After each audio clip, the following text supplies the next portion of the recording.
The Galactic Council chamber buzzed with nervous energy as representatives from over 200 species gathered for what they believed would be a routine diplomatic meeting.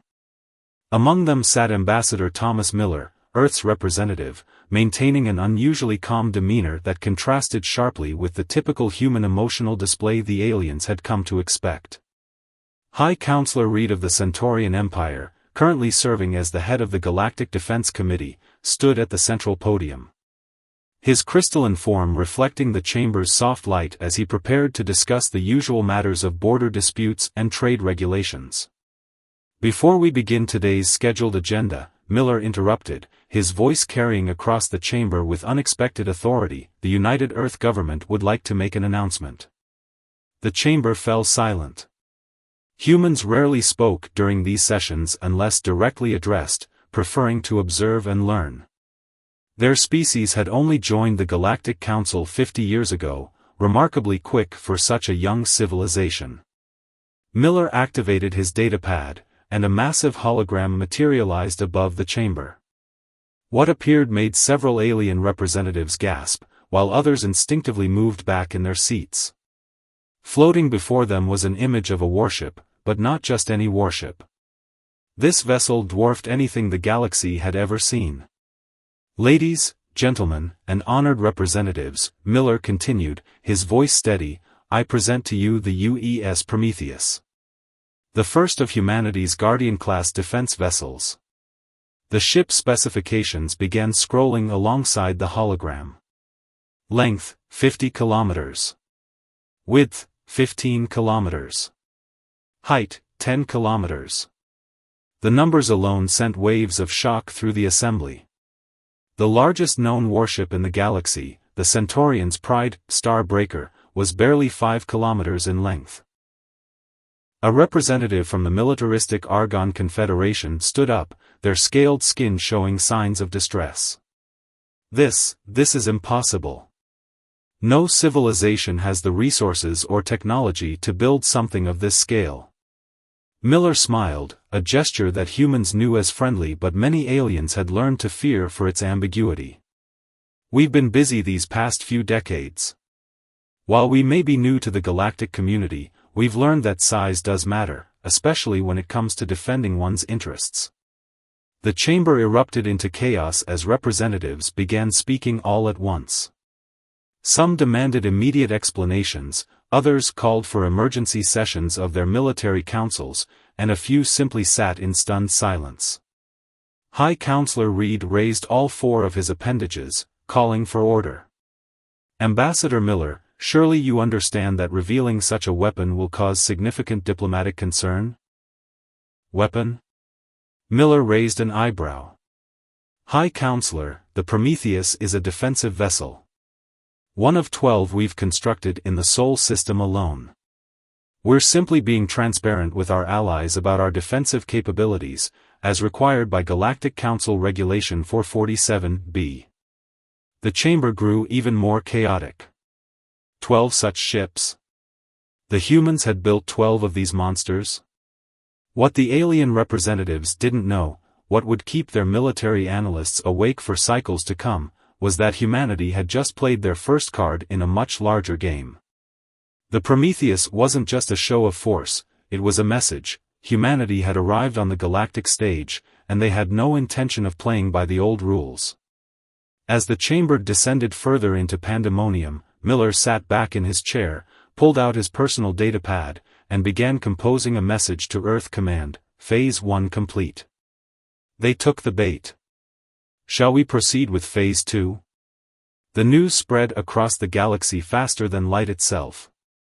Within hours of the council meeting, every major civilization's military command was operating at highest alert.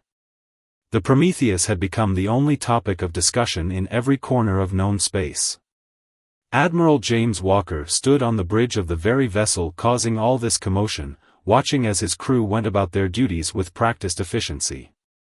The Prometheus's bridge wasn't the cramped, utilitarian space most alien vessels employed. Instead, it sprawled across 3 decks, with towering viewscreens and hundreds of crew stations arranged in concentric circles. Everything about it screamed of human ambition and excess. "Sir," his communications officer called out, "we're detecting increased military activity in all neighboring systems. The Centaurians have mobilized their entire home fleet, and the Argon Confederation is redirecting at least 60% of their warships toward human space." Walker smiled, running his hand along the polished rail of his command station. "Exactly as predicted. How many observation vessels have we counted?" 37 at last count, sir. They're trying to be subtle, but our quantum sensors are picking up everything. Even their stealth ships." The admiral nodded, knowing that every move they made was being analyzed by thousands of alien military experts. Let them watch. Let them worry. That was the whole point of this exercise. Meanwhile, in the Centaurian High Command, General First Rank Crystalline Song of War, a rough translation of his true name, was reviewing the preliminary analysis of the Prometheus. "Impossible," he muttered, his crystalline form vibrating with agitation. "Their power readings are off the scale. The energy signature from their drive system alone exceeds the output of a small sun. How did they achieve this? They were mining asteroids with chemical rockets just 2 centuries ago." His aide, a junior analyst, projected another hologram. "Sir, we've detected what appear to be weapon ports along the vessel's hull. But..." He hesitated, "they're unlike anything we've seen before. They're not energy weapon mounts or missile tubes. We can't even begin to guess their purpose." In the Argon Confederation's war room, similar discussions were taking place. Fleet Commander Razak slammed his scaled fist on the table. 12. They built 12 of these monstrosities without anyone noticing. Our entire intelligence network has failed us. But it was in the private chambers of the Galactic Council where the most interesting conversation was taking place. High Counselor Reed met secretly with representatives from the 5 most powerful civilizations. "The humans are planning something," Reed's crystalline form pulsed with worry. "This isn't just about showing off military might. They're too clever for that." The Argon representative hissed softly. "We should strike now, while we still can.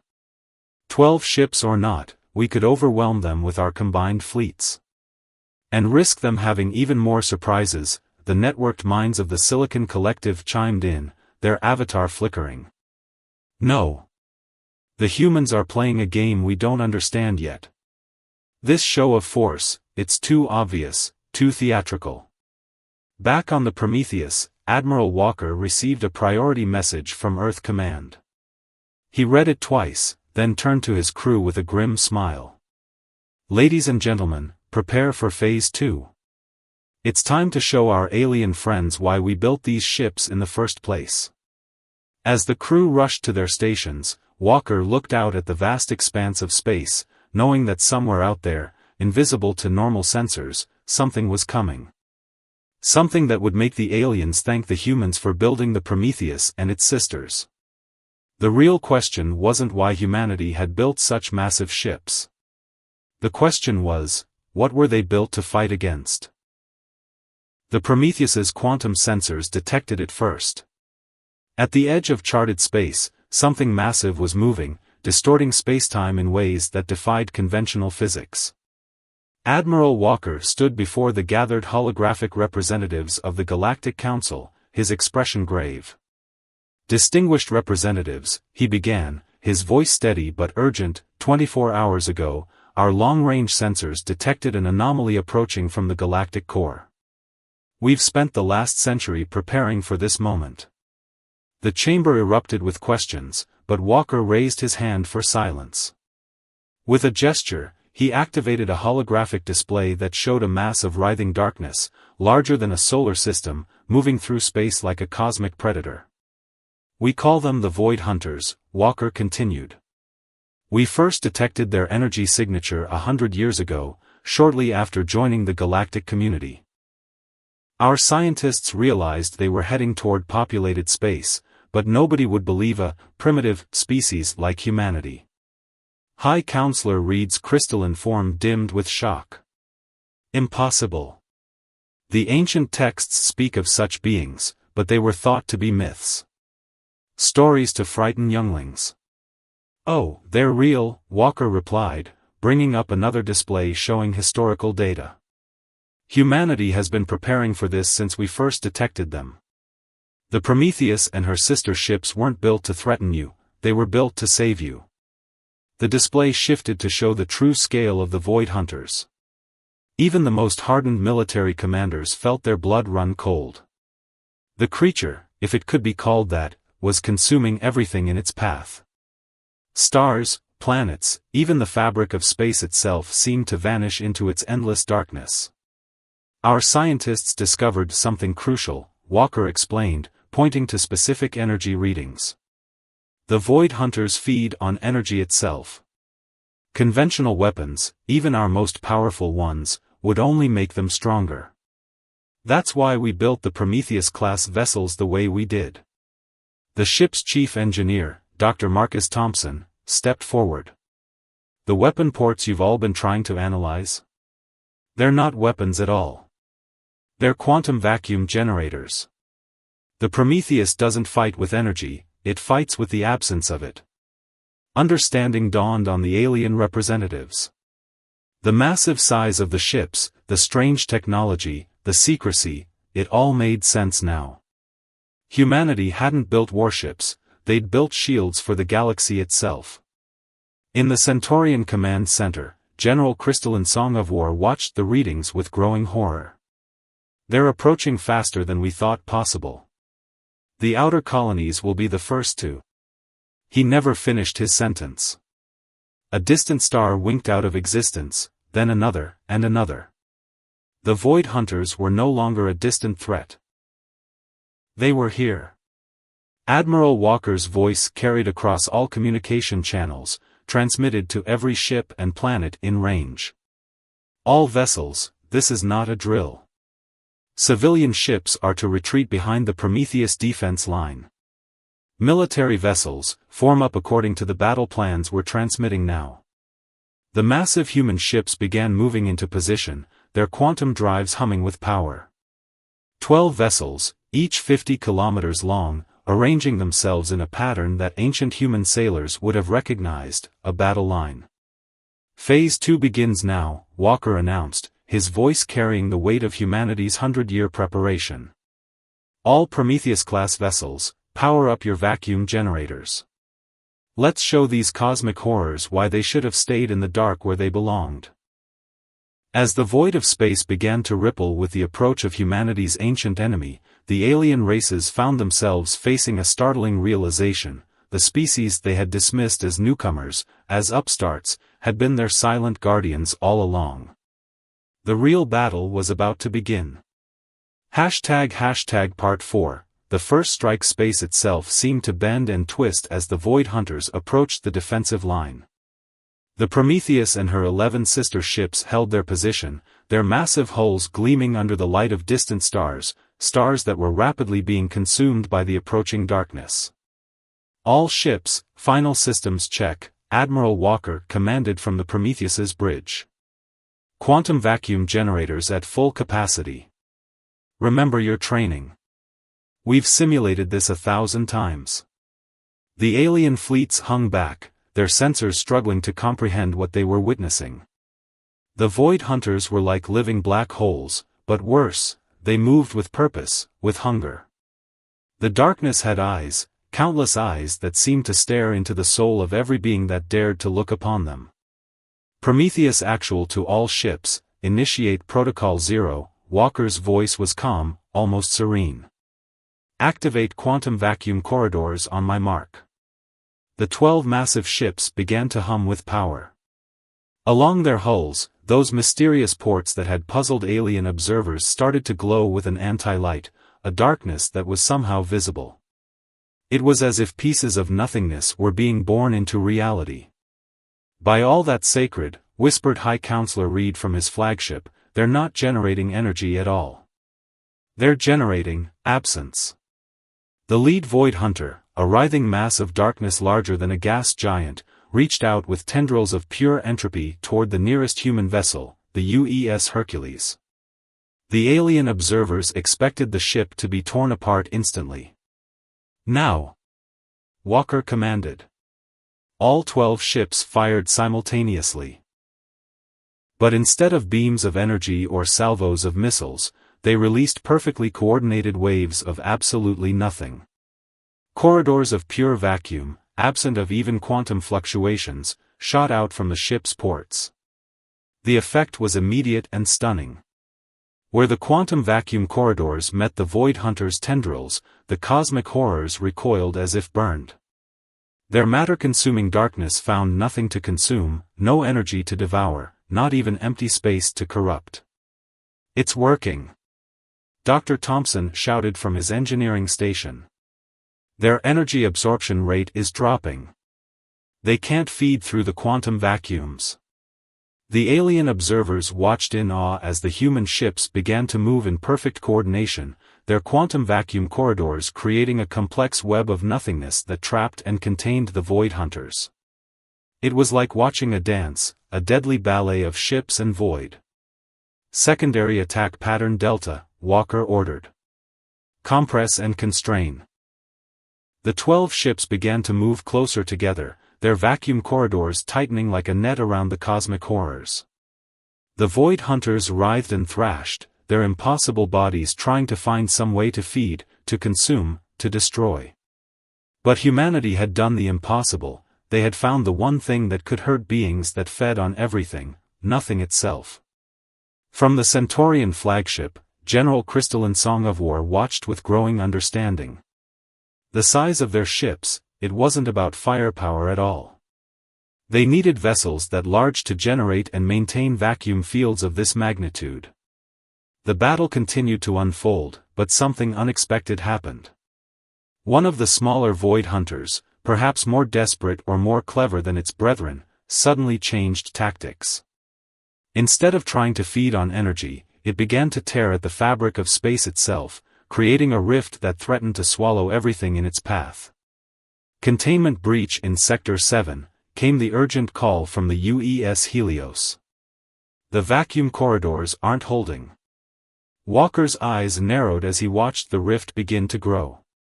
They had prepared for this too, but it would require something they hadn't tested outside of simulations. Something that would push their ships and crews to their absolute limits. "All ships," he commanded, his voice carrying the weight of humanity's last resort, "prepare to initiate Protocol Omega. Let's show these creatures what happens when they threaten our galaxy." The real test of humanity's greatest vessels was about to begin. "All hands, this is the Admiral speaking." Walker's voice echoed through every compartment of all 12 ships. "Protocol Omega is not something we ever wanted to use. But humanity didn't build these ships just to fail when it mattered most." The massive vessels began to move into a new formation, a perfect dodecahedron, with each ship forming one of its vertices. The alien fleets watched in confusion as the humans executed their mysterious protocol. Dr. Thompson's hands flew across his control panel. "Sir, linking quantum vacuum generators now. Power synchronization at 87% and climbing. The containment field is starting to form." The space between the 12 ships began to shimmer with an impossible darkness. Not the hungry void of the Void Hunters, but something else, a manufactured nothingness that humanity had spent decades perfecting. "The geometric alignment is critical," Walker explained to the alien commanders watching through their feeds. "What we're about to do has never been attempted at this scale. We're going to create a perfect vacuum, not just of matter and energy, but of spacetime itself." The Void Hunter that had breached the initial containment was still growing its rift, threatening to tear apart the fabric of reality. But now it found itself being drawn toward the center of the human formation, along with its brethren. "Sir," called out the sensor officer, "the Void Hunters are responding to the pull. They're being drawn in exactly as the simulations predicted." High Counselor Reed's voice crackled over the comm, "Admiral Walker, our sensors indicate that you're creating a hole in reality itself. The energy readings are beyond anything we've ever recorded. That's because we're not creating energy, Counselor, Walker replied grimly. We're creating its perfect absence. A void so complete that even these cosmic horrors can't resist its pull. The 12 ships' engines strained as they maintained their precise positions. Inside the Prometheus, crew members held onto their stations as the ship shuddered under the immense forces being generated. Quantum synchronization at 95%, Dr. Thompson reported. The containment field is stable. Beginning final phase of Protocol Omega.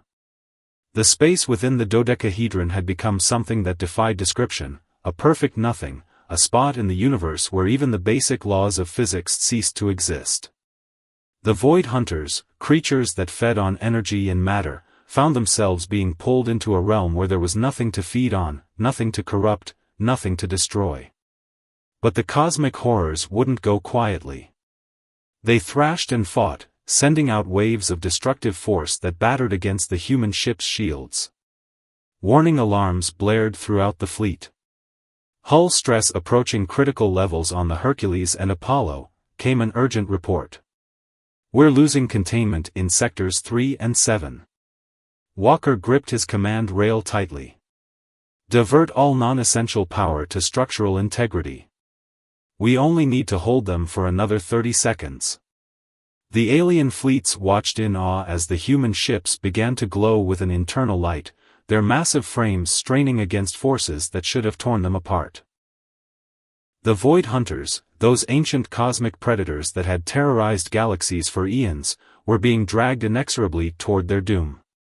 20 seconds. Dr. Thompson called out. The quantum void is becoming self-sustaining. The Void Hunters seemed to realize what was happening.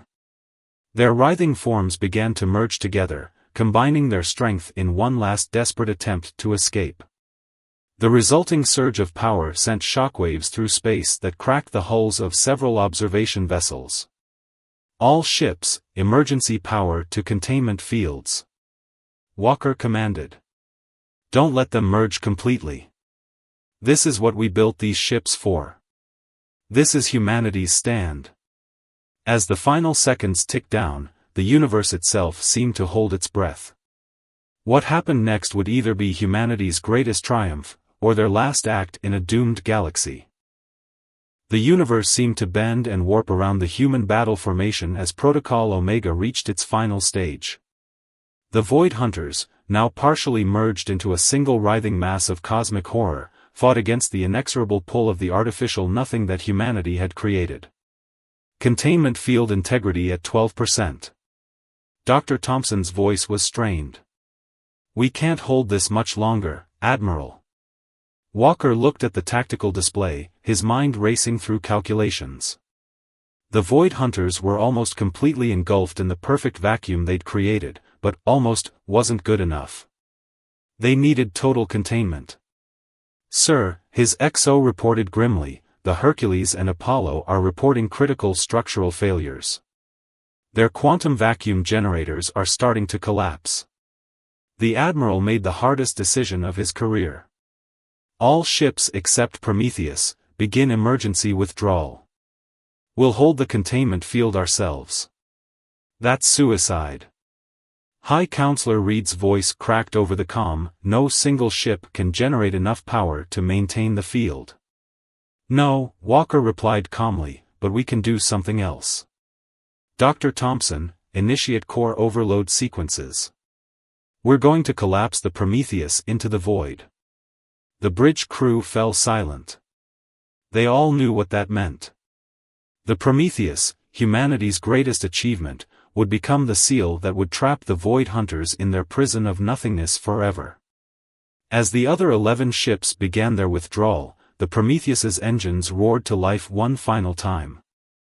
The massive vessel began to move directly toward the center of the containment field, where the Void Hunters thrashed in their death throes. All hands, Walker's voice echoed through the ship, abandon ship. This is not a drill. Get to your escape pods. The Prometheus will handle the rest. But not a single crew member moved from their station.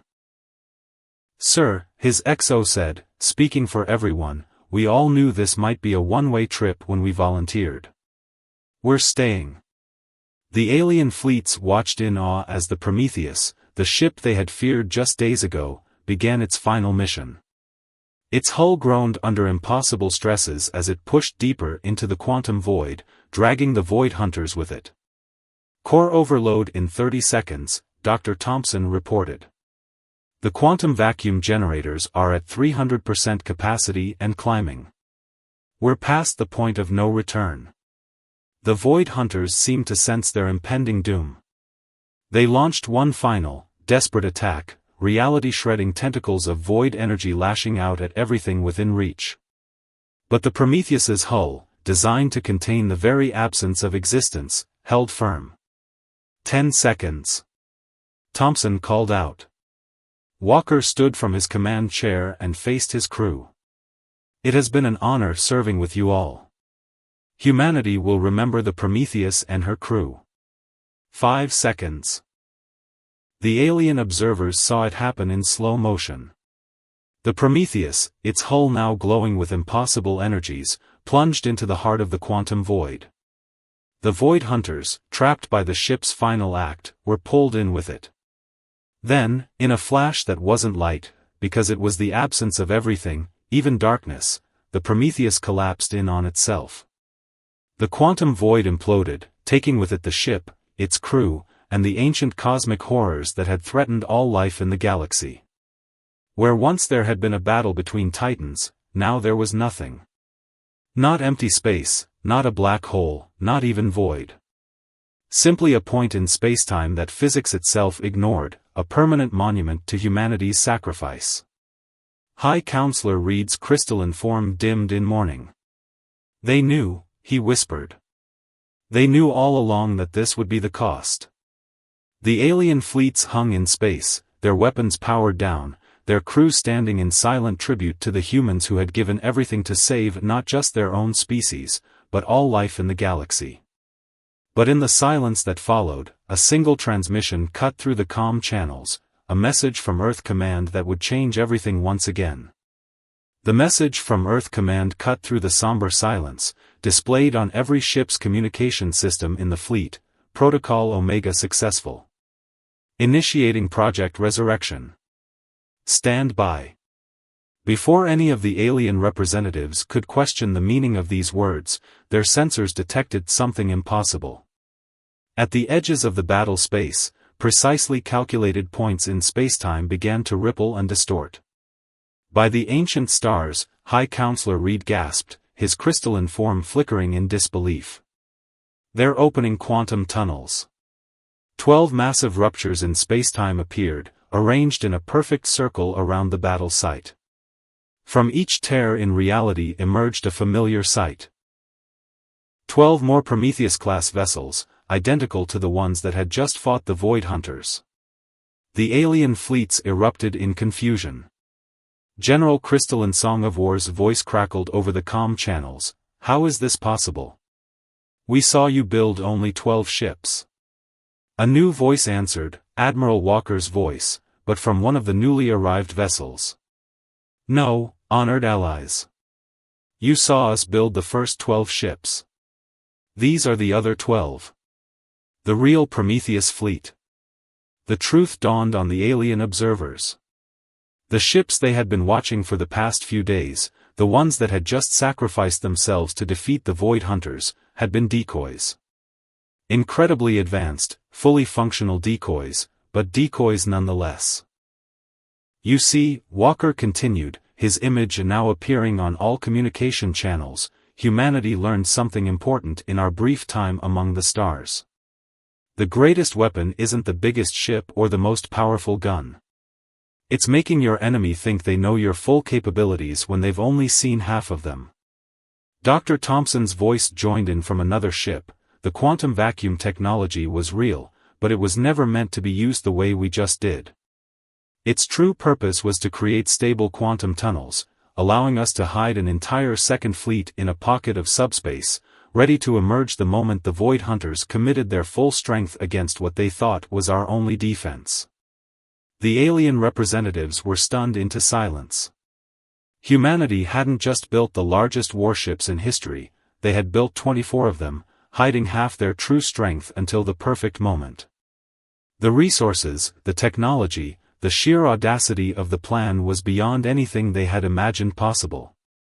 But, your crew, Reed managed to say, the sacrifice. Look again at the quantum void point, Walker replied with a smile in his voice. As the aliens watched, another quantum tunnel opened, smaller than the others. From it emerged hundreds of escape pods, each carrying the crew of the original Prometheus.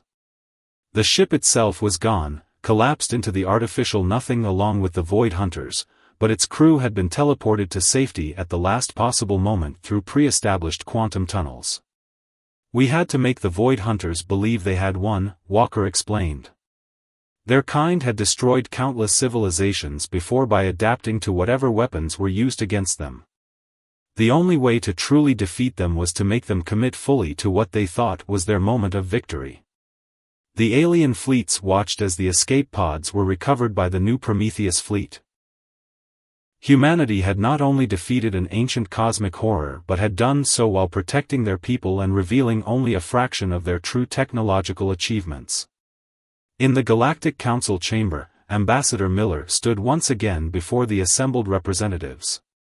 This time, there was no fear in their eyes, only respect, and perhaps a hint of awe. Ladies, gentlemen, and honored representatives, Miller said with a slight smile, now that the immediate crisis is over, the United Earth government would like to make another announcement. Those 24 ships? They're not just warships. They're also the fastest means of long-range travel ever developed. And we're offering to share this technology with all peaceful members of the galactic community. As the chamber erupted in excited discussion, Miller added one final thought: after all, good neighbors share their umbrellas when it rains, even if those umbrellas happen to be 50-kilometer-long ships that can punch holes in reality. The galaxy would never look at humans the same way again. They had arrived on the galactic stage not just as warriors or defenders, but as masters of strategy and deception, wielding technology and cunning in equal measure. And perhaps most importantly, they had proven themselves willing to risk everything to protect not just their own kind, but all sentient life. The age of humanity had truly begun.